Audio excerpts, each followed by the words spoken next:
Bienvenue sur NTD dans notre édition spéciale au cœur de la marche pro-Trump baptisée Stop au vol. Nous irons à la rencontre de nos reporters sur le terrain. Je pense qu'il y a eu beaucoup de fraudes. C'est ce que j'ai entendu. J'ai aussi entendu que de nombreuses fraudes se sont produites en Pennsylvanie. Je souhaite que la vérité apparaisse et que cette élection soit juste. Je vois. Et quel est votre sentiment sur la victoire de Trump ou de Biden ? Je suis très inquiète et je voudrais que Trump conserve son mandat. Je viens d'un pays communiste. J'ai fui le Vietnam pour être ici et jouir de ma liberté de croyance et de mes droits humains. Et si le communisme prend le pouvoir dans notre pays, où est-ce que je vais aller ? Je suis ici parce que je suis très déçue de notre pays, mais je suis aussi très contente de voir autant de gens s'interroger sur notre pays. Nous sommes en ligne avec notre journaliste Ben Edge depuis Washington. Ben, est-ce que vous nous entendez ? Nous sommes en train de marcher vers la Cour suprême. Vous pouvez apercevoir le Capitole des États-Unis en face de nous. Et il y aura un troisième rassemblement au niveau de la Cour suprême. Et les organisateurs nous ont dit qu'ils ont décidé de marcher depuis la Liberty Plaza jusqu'à la Cour suprême parce qu'ils croient que l'issue de cette affaire sera décidée dans la Cour suprême. Pourquoi soutenez-vous le président Trump aujourd'hui ? J'ai ceci dans la main parce que j'enseigne dans une université à Philadelphie et je trouve que le discours marxiste dans les programmes est tellement répugnant. Il est tellement préjudiciable, tellement présomptif. J'ai aussi ça pour préserver mon identité parce que ça va aller sur Facebook. Je soutiens Trump parce qu'il est courageux, parce qu'il appelle un État, et encore une fois parce que l'influence de la culture gauchiste qui s'infiltre dans les domaines académiques est juste écœurante. C'est pourquoi j'ai ça. Je n'ai jamais vraiment trop regardé Trump, mais je suis plutôt un fan de la fin de la corruption. Je suis en train de dire stop aux élites qui dirigent notre pays et qui sont en train de nous marchander. Cette élection est une fraude, ce sont les démocrates, la gauche qui sont en train de prendre cette élection au peuple.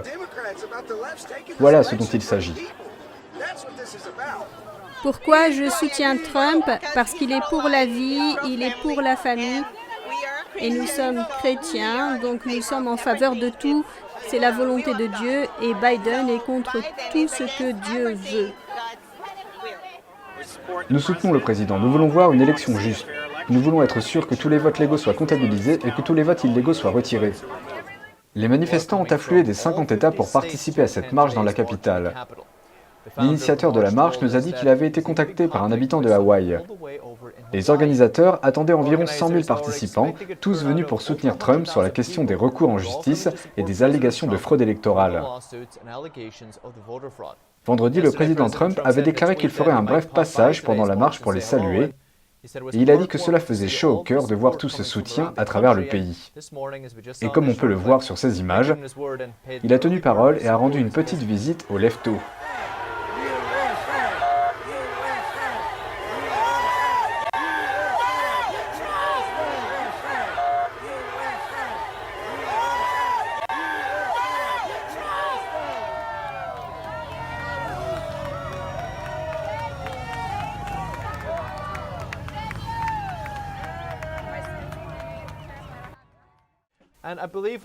Et je crois que nous avons quelques nouvelles de la marche en Géorgie où nous rejoignons notre envoyé spécial. Beaucoup d'enthousiasme ici autour du Capitole de l'État de Géorgie à Atlanta. Les supporters ici sont vraiment enthousiastes et à chaque passage d'une voiture portant le slogan « Arrêtez le vol » ou des slogans de soutien à Trump, eh bien la foule chante en chœur. Comme vous pouvez le voir, il y a des rangées sur les trottoirs de chaque côté et cette foule grossit très très vite. L'organisatrice nous a dit qu'elle attendait quelques centaines de personnes. Voici juste une petite portion du nombre attendu. Juste un petit rappel du contexte de ce qui se passe ici en Géorgie. L'État est en plein milieu d'un recomptage actuellement. Ils sont donc en train de compter les bulletins un par un manuellement. Mais certaines personnes nous ont confié qu'elles étaient un peu inquiètes de la procédure parce qu'une vidéo a circulé sur les médias sociaux et elle montre que des observateurs avaient été exclus de ce nouveau dépouillement. Il n'y a pour eux aucun moyen de savoir si les bulletins recomptés sont en règle. L'organisatrice nous a dit que c'est ce qui l'inquiétait le plus, car s'il n'y a aucune procédure de contrôle, le recomptage est inutile. Si on doit recompter les votes, il faut que ce soit fait d'une façon qui nous mette en confiance lorsque le recomptage sera fini. Et je pense, je ne vais pas parler pour tout le monde, mais pour moi, personnellement, si c'est fait d'une façon qui me mette en confiance et que le résultat est le reflet réel du vote des Américains, alors si Biden gagne, je vais l'accepter. Je ne suis pas ici. Le problème, c'est la procédure. Je suis ici pour la procédure. Nous ne sommes pas ici juste pour faire entendre nos opinions pour nous-mêmes, nous sommes ici pour faire entendre nos opinions pour tous les Américains, parce que les Américains méritent des élections libres et justes.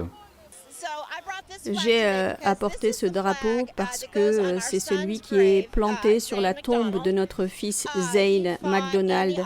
Il a combattu en Irak pendant 1 an dans l'armée et je suis ici aujourd'hui pas seulement dans l'espoir d'avoir une solution au problème du vote et d'avoir la bonne personne à la Maison-Blanche, mais aussi pour les vétérans qui ont combattu, qui sont morts, qui ont perdu leur sang et qui ont sacrifié leur vie bien avant que mon fils ne le fasse pour le droit et le privilège de vote, parce que oui, c'est un privilège, et s'il est violé ou s'il est fait de façon illégale, alors l'intégrité de ce vote perd son importance, et pour moi, ça signifie que la vie de mon fils n'a pas d'importance et que les vies de toutes les personnes qui se sont battues pour le droit de vote n'ont pas d'importance non plus. Il y a eu quelques tensions ici. Il y avait un homme derrière moi dans cette zone qui a essayé d'attaquer des supporters de Trump. Nous avons des policiers ici qui ont très vite calmé la situation, mais ce petit incident n'est rien. Il n'y a rien qui puisse arrêter le rassemblement des personnes ici présentes. Elles sont très déterminées à manifester pour montrer au pays qu'elles n'accepteront aucune fraude électorale. Voilà pour ce qui se passe ici à Atlanta. Je repasse l'antenne à New York. Je crois que nous sommes en ligne avec un journaliste d'Epoch Times. Nous sommes impatients d'entendre ce qu'il a à nous dire. Il est peut-être en train de parler aux participants. Roman, est-ce que vous m'entendez? Je pense qu'ils sont sortis du rang. Ce n'est pas leur décision, c'est la nôtre. La justice va décider, compter les votes et les certifier. Regardez ce chien, un chien supporter de Trump. Nous étions là-bas en Arizona en train de surveiller les résultats dans le comté de Maricopa et j'ai vu les chiffres chuter d'une façon mystérieuse et étrange. Écoutez, ce n'est pas fini, c'est loin d'être fini. Et les gens qui vous disent que c'est fini sont en train de vous mentir. Le résultat n'a pas été déclaré et il n'y a pas de président élu. Ma mission est de faire savoir au pays, et spécialement à la Cour suprême et aux personnes impliquées dans les décisions de justice, que nous n'avons pas baissé les bras sur les irrégularités de vote qui sont en train d'être révélées. Nous n'avons plus de contrôle sur notre propre destinée, et donc s'il y a une grande corruption de la part de Biden et tous les médias, quand je dis tout, c'est, je veux dire littéralement tous, ABC, NBC, CBS... J'adore votre chaîne, je vous regarde sur YouTube les gars, vous êtes la vraie info, merci d'être là.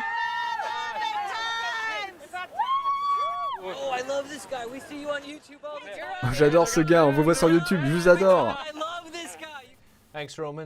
Merci Roman. Comme il l'a mentionné, les résultats ne sont pas encore clairs. On a encore des recomptages et des recours judiciaires dans le Wisconsin, la Pennsylvanie, la Géorgie, le Nevada, l'Arizona et le Michigan. Le président Trump reste confiant dans sa victoire une fois que tous les bulletins seront recomptés et que les votes frauduleux seront écartés. Et les participants au rassemblement semblent croire en la même chose. Ils sont venus des 50 États pour participer à la marche dans la capitale. L'initiateur de la marche nous a confié qu'il avait même été contacté par un habitant de Hawaï. 100 000 personnes étaient attendues. Elles sont venues pour soutenir Trump sur la question des recours en justice et des allégations de fraude électorale pour appeler à la transparence et à l'intégrité électorale. Le mouvement populaire Arrêtez le vol avait débuté juste après l'annonce des résultats le week-end après le jour de l'élection. Des rassemblements se sont alors tenus dans tous les États. Et aujourd'hui, ils sont venus faire entendre leur voix ensemble au pied de la Cour suprême. Merci de votre fidélité, à très bientôt.